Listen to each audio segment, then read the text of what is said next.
लेकिन वैसे बेशर्म आदमियों को कम, लेकिन पैसा कहाँ गया इसको तुमको मालूम है, इसकी जानकारी है, उसके लिए तो लड़ना चाहिए।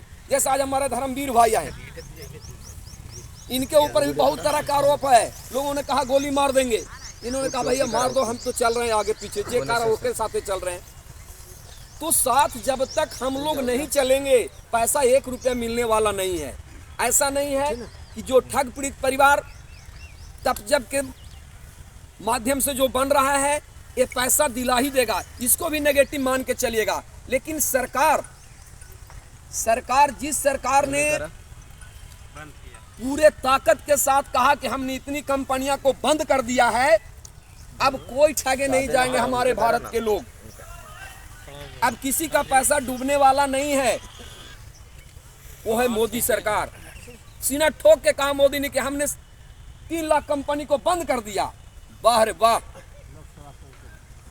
आपने ठोक के कहा 3 लाख कंपनी का बंद कर दिया। क्या उस कंपनी में पैसा टाटा का था? उस कंपनी में पैसा रिलायंस का था? उस कंपनी में पैसा अंबानी का था? उस कंपनी में पैसा, जो कंपनियां तुमने बंद किया है वो कंपनी में पैसा ठेला चलाने वाला का था।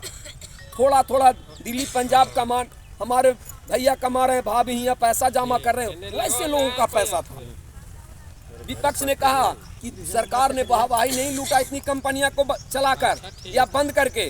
ठीक है, जानकारी दे दी है। उसके लिए आपने क्या किया? कहा कि उसके लिए मैं व्हाट्सएप कानून बना रखा हूँ, चाहे व्हाट्सएप कर दिया, और वो पूरी जिम्मेदारी सरकार का है। सरकार कहाँ से पैसा देगा इसको हमको नहीं सोचना है। किसी के यहाँ हम जाते हैं शादी ब्याह में खाने के लिए तो क्वेश्चन नहीं करते हैं कि वो कहाँ से खिलावेगा।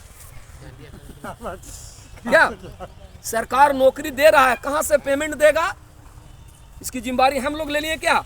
सरकार सोच समझ के नौकरी दे रहा है ना।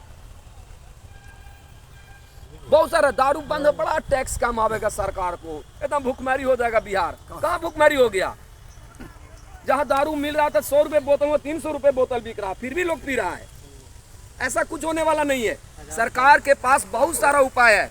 उन्होंने कहा कि व्हाट्सएप कानून के तहत किसी भी कंपनी में अगर पैसा जमा है तो इसके तहत 180 दिन के अंदर पैसा देने का प्रावधान है। इसके लिए बहुत सारे वकील लोग भी व्हाट्सएप कानून को पढ़ रहे हैं, हमारे सीनियर लोग पढ़ रहे हैं, तब जाकर के हम लोगों ने उसमें हाथ डाला है। अगर आप लोगों को साथ मिला तो हमारे जैसे शकील भाई हैं, अनिल सर हैं, मैं तो थोड़ा सा पीछे रहता हूँ, बहुत दूर से आता हूँ, लेकिन इन लोगों के सहयोग से बराबर डीएम ऑफिस में लोग जा रहे हैं। वक्त पड़ा तो हम भी चले आते हैं, और हम लोग भी इसके लिए पीछे नहीं हैं। तो मैं हाथ जोड़कर सबों से कहूँगा, चाहे किसी भी कंपनी में लोग हैं, साथ दें, और साथ देने के साथ इसकी लड़ाई बहुत लंबी लड़ना होगा। और हम लोग यहाँ कोई राजनीति की बात नहीं करेंगे। का भाई तो हमारी वाला केस हो था एक में सुलझता ही, यहाँ पर कुछ नहीं होगा। यहाँ सिर्फ भुगतान के रिलेटेड काम होगा। हम किसी नेतागिरी यहाँ पे नहीं करने आए हैं। हमें आप लोग को नहीं कहेंगे फलना सरकार को वोट देना है, कुछ नहीं। पहले भुगतान उसके बाद मतदान। हम लोग को ये नारा देना है कि पहले भुगतान उसके बाद मतदान। इस पर हम लोग को चलना है कि भाई हम लोगों को पेमेंट होना चाहिए, चाहे जहां से तू पेमेंट दो। और हम लोग गलत नहीं करें, तुम्हारे कथनानुसार हम चल रहे हैं। आपने जो कानून बनाया उसके तहत। दूसरी बात,